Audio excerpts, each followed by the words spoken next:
know that we're still in the process of building an audience around this issue.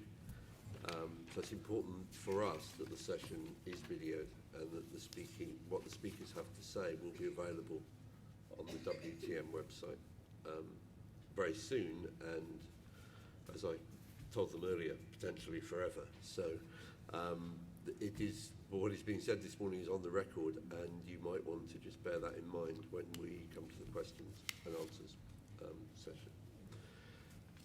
So thank you very much for coming. We know that this is not the most interesting issue. We know it's not the top of everyone's agenda, but it is an issue.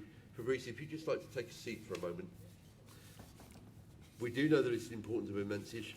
It is an issue of considerable importance in the industry, and obviously to those people who work in the industry and those people who aspire to work in the industry. I'm going to not say a great deal, although to be honest I'd quite like to be a speaker on this panel, but I'm not. I'm here to moderate, so I'm going to take that role seriously. Zoran over on the left will speak, on my left will speak first. He's come from Travel Life, and he's going to share some of the knowledge that they've gained through the Travel Life process about what's happening with labour conditions in the hotels, which they have been certifying through the Travel Life process. The person sat next to him is Wolfgang, who's here from the International Labour Organisation in Switzerland. It's a great pleasure to have you with us to discuss the issue at the international level. The ILO is the international agency primarily responsible for labour conditions around the world, and they've done some admirable work on tourism, hospitality, not only in the developed countries but in developing countries as well. It's also, Kevin, I have to say, an immense pleasure to have you back. You were here last year. You gave a very erudite and measured invitation to the industry to engage with you around the issues, particularly in the UK hotel industry. And I'm assuming that in what you have to say today, you might want to reflect a little on what's happened over the last year. Fabrice, who is our fourth panellist, has arrived and has just sat down at the back of the room. I will bring Fabrice in at the end to speak fourth, and we'll arrange that shortly. But if we could begin, Zoran, I'd be grateful if you'd tell us what you've discovered from Travel Life. Great, thank you, Harold. So I didn't prepare any slides today, sorry for that. But I thought what I would do today is share a little bit about what we do at Travel Life, in particular on labor issues and human rights. It is a very important session, as Harold said, and in our experience at Travel Life, we've seen this issue growing over the last couple of years, which is very, very positive, because we believe at Travel Life that it needs to be tackled. Travel Life, for those of you who don't know what it is, it's a certification scheme for hotels. We currently work with 1,300 hotels in around 43 countries.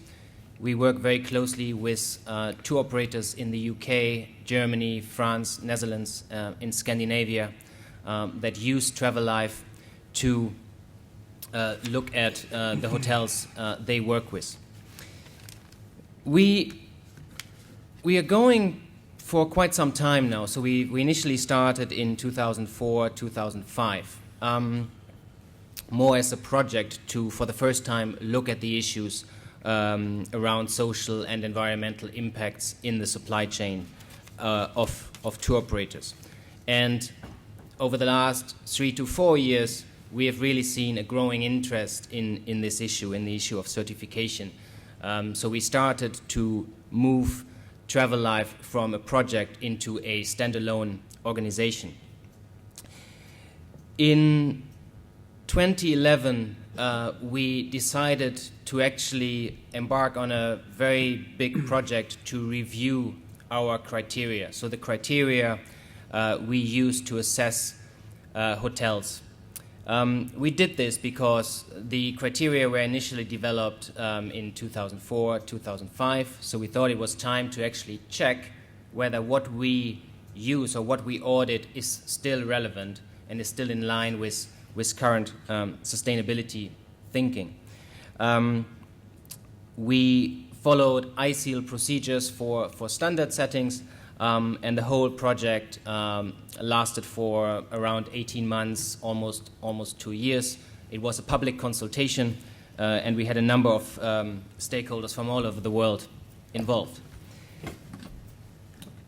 One of the things we realized is that we actually need to change and improve our standard, and the whole issue of labor standards was one of the big areas that we looked at strengthening. So this project took 18 months, and after those 18 months, we then looked at the implementation of our new standard, and as of January this year, we are auditing against a new standard that has been recognized by the Global Sustainable Tourism Council, and we are very happy with that, and that they gave us the recognition. At the moment, I think there are only around 10 or 12 standards in the world in sustainable tourism that are recognized by the Global Sustainable Tourism Council. So, if we look at the labor issues, one thing we realized is that we need to strengthen the issue of social auditing. So we were very strong on the environmental side, but we realized that social issues become more important, and that the industry has maybe not done enough, or that the issue were becoming more and more important. So one thing we introduced, which is new to us, is that we are now, when we go out and audit hotels, that we do social auditing, so we do mandatory interviews with staff. For us, that's still an area that is new to us, but we thought it's very, very important to do that. And I'm actually quite interested to hear as well later from ILO what they think about, or maybe also how we can learn from ILO and what they recommend. But that's one thing we looked at, and we're doing now when we go out. The experience so far is very positive, because you can go out and check documents, and you can check energy consumption data, but by speaking to staff in the hotels, you actually learn about what's going on in the hotel. What we're not doing, we're not speaking to the general manager or senior manager, we're speaking to low-level staff. So we're speaking to people from the housekeeping department, for example, or from the kitchen staff, and we're trying to find out as much as possible. We are interviewing them in private, so there are issues around how to actually conduct social interviews or staff with interviews. And what we learned is that you have to create an atmosphere where the staff feels comfortable in sharing the issues. So we're still learning about how best to do it, but so far the feedback has been very positive from the auditors that actually tell us that it makes a lot of sense, and they find out a lot about the hotel. So that's one thing. We also do something which we call a self-assessment. So we're not just going into the hotel and doing the audit. We actually ask the hotel to fill in a self-assessment, to tell us about their performance, and also to submit mandatory documents prior to the audit. And that helps us to understand a general kind of, or gives us a general understanding of how well the hotel is prepared, and that they have some key documents in place. For example, a sustainability policy or a child protection policy, things like that. So that's one thing we do. We've also seen that the whole issue of human rights is growing. We're looking very actively at the Ruggie framework, for example. So how can we actually help implementing or establishing the requirements or recommendations from Ruggie? This is, I think, an issue we can also talk about later. So I think we are moving in the right directions, but I think we are, as a certification business, we are not perfect yet, by all means. And we are, especially on the social side, we are still learning, and we're very keen to work with organizations to learn from them. I don't know if you've seen it yesterday. We announced a partnership with Rainforest Alliance, which we are very happy about, and we will learn from Rainforest Alliance, do training seminars for our auditors together with Rainforest Alliance, which is obviously a very respectable organization, and they have a huge amount of experience in other sectors such as forestry or coffee and tea. So learning from them and working together on joint auditing will help immensely. So I think maybe to finish here and hand over to my colleagues, we really think we have a very credible scheme. I think we are looking at the labor issues and human rights issues, and the criteria are robust. They are recognized externally, and the key organizations have implemented and have contributed to the development of the standards. We have now started rolling it out. It is working, but we are still now need to analyze and potentially also identify gaps or areas of improvements going forward. So maybe I leave it here for now, and I'm sure there will be more questions on Travel Life later. Thanks very much indeed. Sorry, I'm not sure. Is there a clicker for this? Wolfgang, would you like to do it from there and I'll work the slides for you? Yeah, no, you can do it. Oh, what do you mean? Do you have something to... I don't have a clicker, so you can either come and stand and move the slides yourself, or I will move them for you. If you can do it for me? With pleasure. With pleasure. Thanks a lot. Good morning, everybody.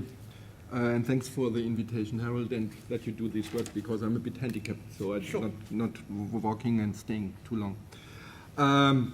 The ILO, in one sentence, is the oldest UN agency dealing with labor issues, is the only tripartite UN agency. Means whatever we do, whatever we decide on conventions, on recommendations, etc., are based on a tripartite: workers, employers, and labor governments. In my case, labor and tourism governments are deciding these conventions or resolutions, etc., which takes sometimes a bit time, I have to say. A convention needs something like 8 years, 10 years, yeah, to get it, but it is then a tripartite consent paper, and a tripartite consent dialogue. Now, let's come to the ILO interest on tourism, and therefore I put together roughly some figures. I mean, they are not, don't quote me because I stole them from other sources. It's very difficult to find really reliable statistical material on this. Anyway, we're talking about, and that is the ILO interest logically, 260 million jobs, and I'm talking about formal jobs, not talking about the informality in the sector, which is another issue which we will not discuss today, but which is a huge issue for informality, not only child labor, not only forced labor, but also for informality entirely. Means tourism is creating roughly 8.7 or 9% of jobs globally, and it's 1 in every 11 jobs. In addition, within the supply chain, agriculture, furniture, textile, IT, services, etc., tourism is also creating 1.5 additional jobs, which is also quite important for the policy of the ILO. Second point on tourism development and employment from an ILO perspective is the contribution to the GDP, 9%, means this sector is an important sector, globally speaking. In some countries, it's the dominating sector, as you know, which is not always a good sign, but it is a fact. And the second point I want to raise is it is a very specific sector for women and a specific sector for young people. More than 50% within the sector, again, globally speaking, not in each and every country, but globally speaking, more than 60-70% in the sector are female workers. and more than 50% are below 25 years, which means the sector is an entry point for non or low qualified people into the world of work, and therefore the ILO interest is very strong on this. Logically, if you look at the unemployment rate for young people, not only globally but also in Europe, it is tremendous what the sector could produce. He doesn't, we will talk about this hopefully later, why it's not attractive enough. But to summarize, let's say the nice part of the coin on tourism means that tourism is not only the largest and most dynamic industry, also during the crisis as well, there was not a big gap within the development. Tourism is a labor-intensive interface between workers and customers and a quality-driven service. From there, I'm happy to hear and to realize that socially responsible tourism is raising more and more importance. But off the record, I'm always surprised that it took so long. I mean, when the industry is dealing with environment issue, and Søren rightly said, we are strong on environmental issue, but we are not strong, to keep it diplomatically, on social issues. The point is, tourism is a people's business. It's a people serving people, right? And it is, again, and therefore I appreciate this approach, it is not the CEO and it's not the hotel manager who is dealing with the customer. It's a barkeeper, it's a housekeeper, it's the waiter, it's a receptionist, it's a below supervised level. These are the people who create the atmosphere at destinations. And these are the people who brings customers back because customers felt well treated and well behaved, right? And to be very simple and off records, if you treat these people like shit, don't wonder that they treat the tourists as shit as well. Very simple. So, therefore, it is a bit of a surprise for me that it took so long to focus more and more on the social responsible side of tourism. I think the answer is very simple. It's easier to deal with the environment because the environment cannot protest. You just do it. You just do it right or wrong. You do it, right? But on social, it's a bit more difficult. You have to talk with people. And you have to deal with these people, with unions, with shop stewards, and so on and so forth. So it's a bit more difficult for management to do this.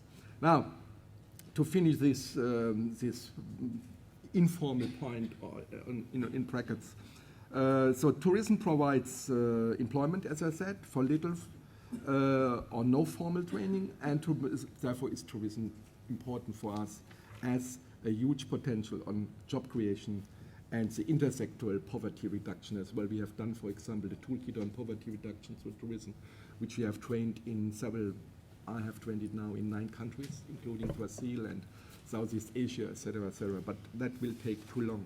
Now, we come to the not so golden side of the coin on tourism. These are the difficult working conditions, which we all know.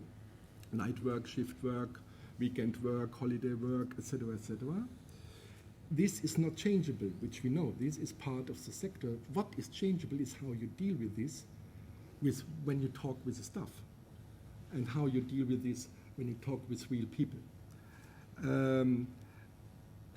The point is that it leads to a high turnover, the working conditions, with economic, financial consequences, but also consequences on productivity, competitiveness, and the service quality. I give you an example. I mean, you have in parts of Europe, in the south, something like 40% youth unemployed. And if you talk with the ministers and with the governments and with the employers, why these people are not, and these are all tourist countries, Spain, Italy, Greece, right? Why not getting these people into tourism? The answer is always the same. Tourism is not attractive enough. And when you ask why, it says because of the working conditions. So it is very simple. It is very simple. It's not that you can change the working conditions. Sunday work, weekend work, night work. That is part of the sector characteristic. But how to deal with this?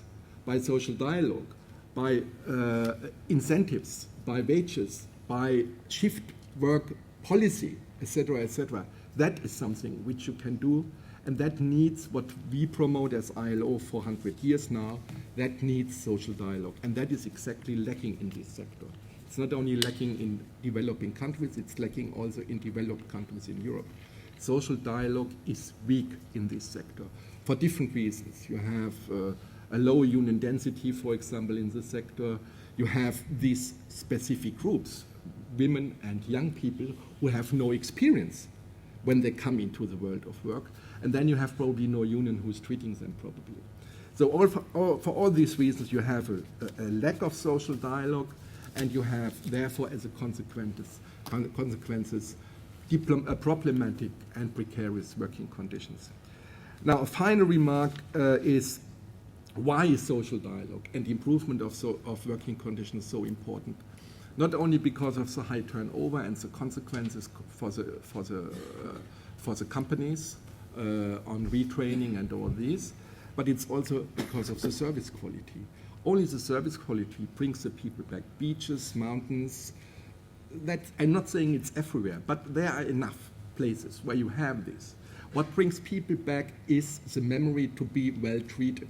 I tell you, when my kids were young, they decided whether we go there back again or not. They decided whether the waiter gets a tip or not. It was not me. You don't need to be a hotel tourism expert, right? You don't need to be hyper qualified on this. Kids have a very nice feeling and a very nice sentiment to check when they come in a resort, in a restaurant, or in a hotel, whether the atmosphere is friendly and whether the atmosphere is helpful for them to enjoy. It's not only the beach and it's not only the pool, it is how the waiter is behaving to them. So they made, in the first year, I mean, now they are no longer going with me on holidays, but okay, next year we go to Maldives. That is my argument to get them finally before the islands are no longer existing. But now they do their own holidays. But when they were young, and we're talking about the age of 5, 6, 7, 10, 12, 13 years, they are the assessors. And they are perfectly right. Perfectly right. Now, that brings me to this 50-50 slide, which I think is the last one. The 50-50 slide shows a bit so that we know we need a bit like less than 50% of skills, of professional technical qualification, less than 50. A waiter should not put the fingers in the soup and all this kind of stuff. He should serve from the right side, not from the left side. By the way, for my kids, that was not really important, whether he serves from the left or the right side. So it was more important how he behaved and how he talked and whether he was funny and entertaining and so on and so forth. So what I want to say with this slide is qualifying technical skills is important, right? But more important are what we call soft skills. And these soft skills are motivation, are loyalty, passion, commitment, language skills, etc., etc. And this is more than 50%. And again, if you don't have a proper atmosphere, if you don't have a proper social dialogue, this major part with more than 50% is suffering. And this the customer will realize, very logically. Now, I think I finish here.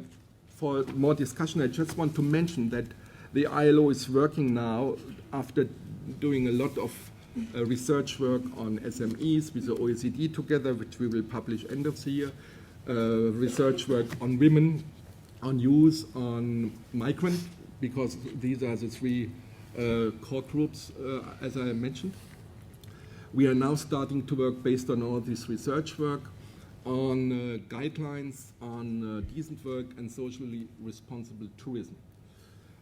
Where there is a draft existing, which I'm now circulating in-house at the ILO in Geneva, and later will formally and informally circulate with the constituents and with experts and friends to give some more impact into this. A guideline is a non-binding tool of the ILO, so the heavy process which a convention, because the convention is legally binding for the countries who ratified, means that the guideline has a chance to get approved, not in 9 years, but probably in 1 or 2 years or in 3 years. That is the advantage.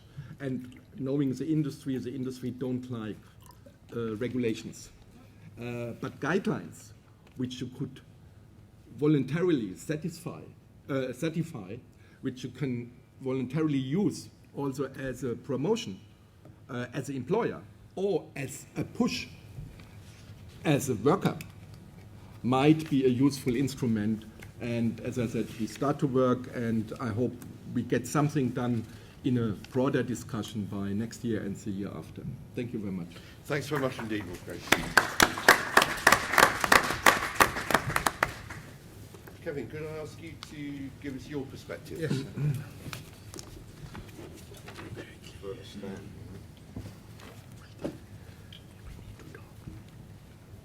Good morning, everybody. Thanks for the invitation again, Harold. Very happy to address this audience tonight. I think is a very important issue. And if you allow me to start by trying to define what a decent job is. Obviously, there are subjective and objective conditions to consider. And the subjective ones are mostly about the individual. Satisfaction and contentment on the job may depend on many different aspects of the human condition. Personality, degree of ambition, personal experiences, family, social expectations, etc.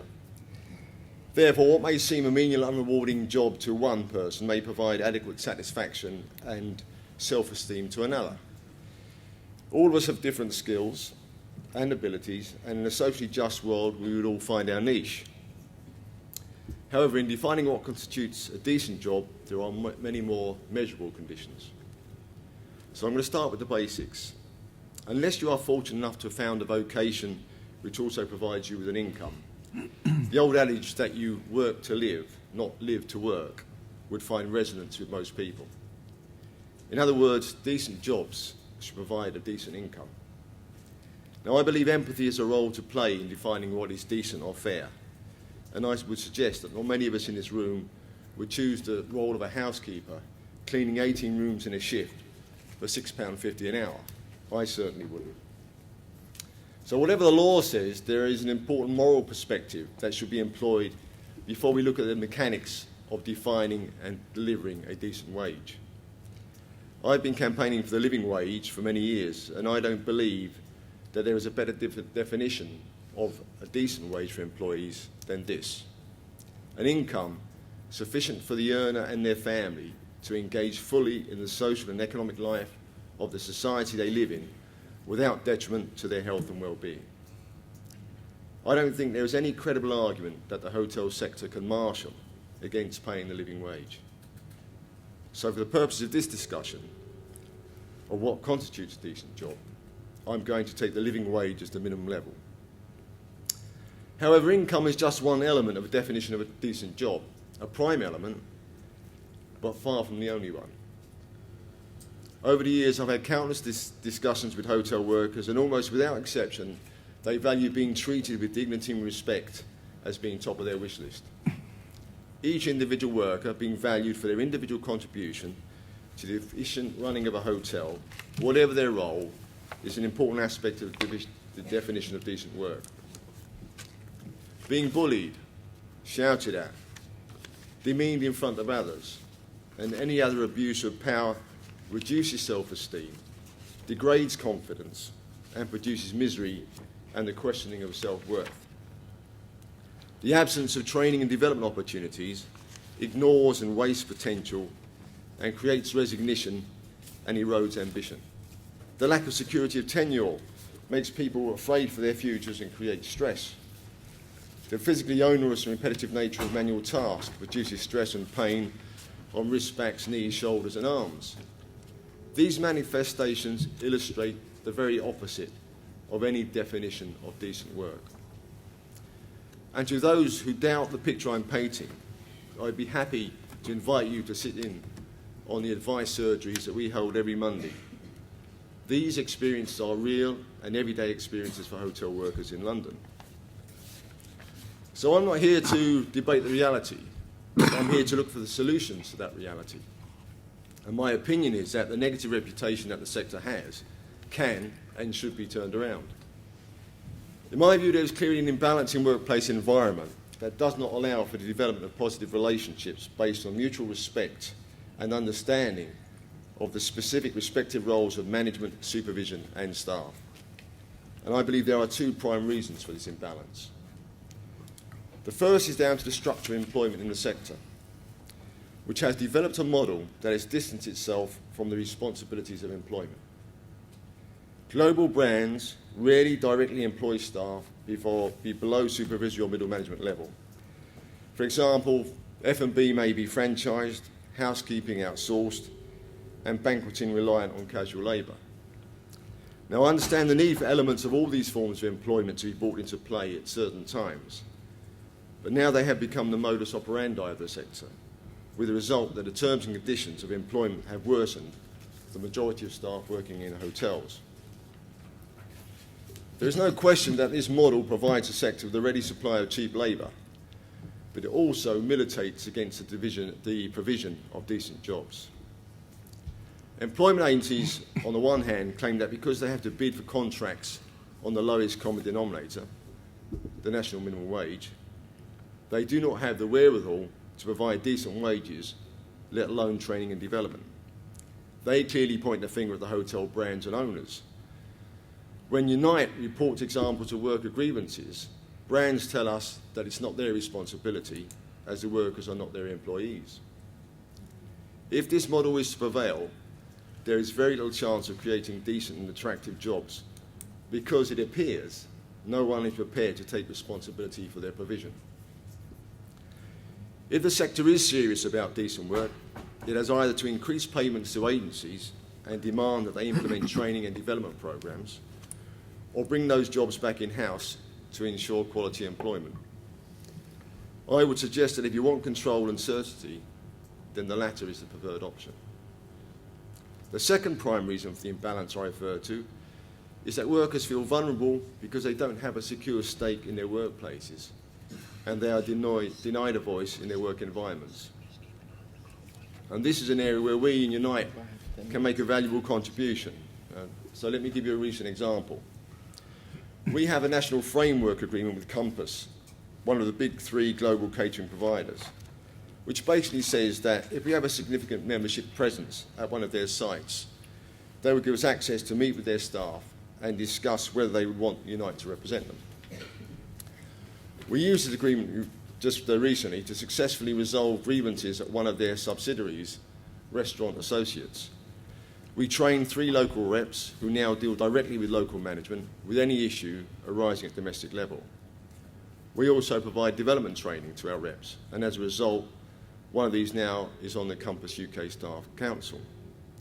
Having a responsible union presence in the hotel sector would make a huge contribution to the development of decent work. But to get the ball rolling, we must meet and we must talk. What is needed is for some senior and middle managers in the sector to acquire the courage to buck the trend and create the conditions for necessary change. Invite Unite to sit down with you and listen to how we can work together to create decent jobs. Learn how we achieve this in other sectors. Examine the relationships we have with enterprises from SMEs to transnationals. Understand what contribution we can make by bringing our education and training professionals into your workplaces. I believe that leadership is about challenging the status quo, being in the front of change. It's about having the wisdom to accept that none of us has all the answers, and therefore we need to reach outwards if we are to go forward. Unite's raison d'etre is the provision of fair and decent work, and we welcome a dialogue with the sector on how together we can achieve it. Thank you.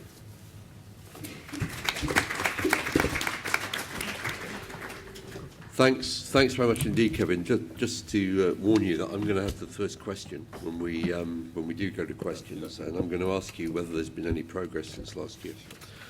But let me introduce now Fabrice Leclerc, who's here from Ghana, where he currently is responsible for an inbound, or developing an inbound tour operation. Fabrice, let me see if I can, thanks.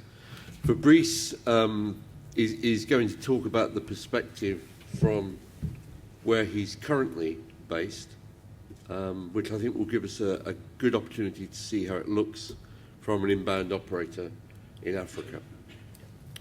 So, Fabrice, 10 minutes, if you can. Thank you. Yes, I'm going to rush and leave time for questions afterwards. As you can see from the title, what is interesting, again, is to see how tourism can generate employment revenues, decent revenues to the locals in Ghana. Just a few slides very quickly in a few seconds to show you what it offers in terms of tourism. Everything that is related to nature tourism. Most of the country is very green and has beaches, waterfalls, monkeys, and other tropical forests. You can also have wildlife and adventure tourism. It has all the big five but the rhino. And you have all the attractions you can think of in mountains and by the sea. Historical tourism is another big feature. It has not less than 16 well-maintained castles and forts as witness of the colonial period, which makes historical tourism a key feature and recognized especially on markets like the US and the Caribbean. Cultural tourism, finally, is another key feature of Ghana, with colorful and eventful festivals all year round, remarkable arts and crafts, music, dances, folklore. In other words, definitely worth a visit. Now, let me take you to tourism facts and figures. As you can see from this graph, the number of visitors to the country has doubled in just 10 years. On the next one, you can see that so has the number of hotels and hotel rooms available, especially around Accra, but not only. Coming now to the positive effects of tourism on employment. As travel numbers grow, local people are employed in construction, infrastructure development, then also, of course, in hotels, restaurants, craft making, and selling, and other services.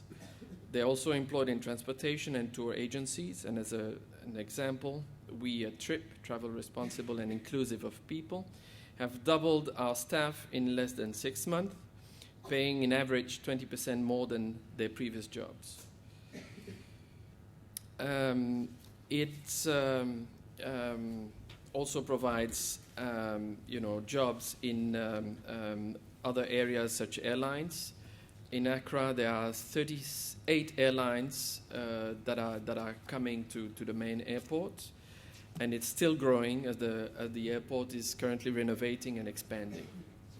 This means further employment for the locals in several areas surrounding the airline business. And since tourism is a system, it is an employment and income multiplier. All other areas affected by tourism are likely to also grow. Finally, it is a useful diversification area next to traditional industries such as cocoa, gold, and recently oil. Now, talking about the employment rate in Ghana, you can see from this graph that the employment trend is quite encouraging also, and this is taken from the National Tourism Plan 2013 to 2017.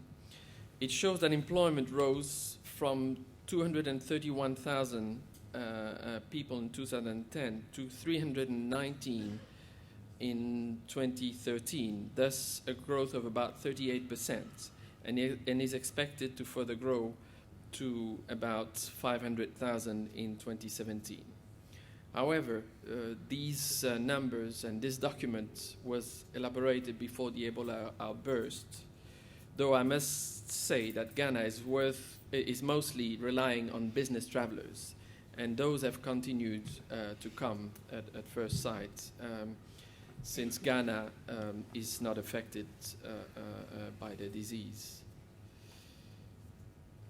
Now, in 1 to 2 years, tourism will represent about 10% of the national workforce, and there's a fear that the demand for qualified workers in the tourism industry in Ghana, like elsewhere, might not be met, notably because of a shortage of training opportunities and other institutions that are likely to give quality training to the young who are willing to enter the industry. I must say that the other characteristics that were mentioned by my colleagues are also valid in Ghana, of course. So I believe innovative training is essential. Hotel schools within or outside of hotels could be useful. Also to train informal workers and to help them get access to formal and better remunerated jobs. Taking you to tourism investments, they're not lacking. As you can see, and despite all the hotels I mentioned, there's Mövenpick, there's Holiday Inn, there's Best Western, all that you can think of. And Kempinski is coming to 2 more hotels from the Accor Group, Intercontinental. But beyond these investments, what is also very much needed is further investment in roads, access to tourism sites. Any tourism site you go, you have to go to a rough road before you actually get to the resort. And you also need very much internationally,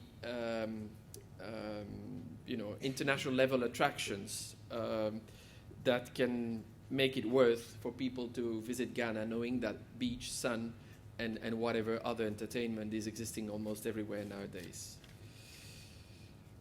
Now, as a conclusion, and Harold is likely to be happy with me, I've been very quick, just a few solutions that I'm recommending to generate further decent employment and revenues. Is, again, more vocational training opportunities from basic to highly qualified areas. Diversification of services proposed, as there's room for more as we speak. More value addition to existing value chains. Just as an example, our travel and tour companies has decided to go into concierge services for business travelers and valet parking, which is non-existent at this stage in Ghana. And these are jobs that are fetching well-paid wages between 20 to 50% more than the other similar jobs. Investing in local attractions and bring them to international quality standards. Ghana offers some beautiful sites and still villages and so on and so forth, but we're not giving the kind of opportunities, or we're not helping the locals to really take part in the value chains of tourism at this stage. Other attractions that could be developed are cruises on the Volta River, which is the world's 3rd man-made water reservoir. There should be more active collaboration on concrete tourism projects between public and private actors. It's, in my view, lacking a bit of dynamism. There should be further promotion for the development of resorts where employment is usually higher, about 1.8 staff per tourist, as opposed to 1 in classic accommodation formulas. And further investment needed, especially in tourism sites outside of Accra. Now, if you want further insight into some of the work that I've been doing both at the ILO and at the International Trade Center, where I develop and manage projects in countries like Brazil, Benin, Mozambique, Jamaica, Laos, Samoa, the Gambia, Senegal, and Vietnam, I'm also more than happy to answer your questions. Thank you very much. Have a beautiful day. Thanks very much indeed, Fabrice. I'm generally happy with you, but thank you for being here. That was excellent. I'm going to, ours is actually the next session in this room, so I can indulge us, and I'm going to do that. I'm quite happy to go to about 12:10, so we do have plenty of time for questions. But I said that I'd take the first question, Kevin.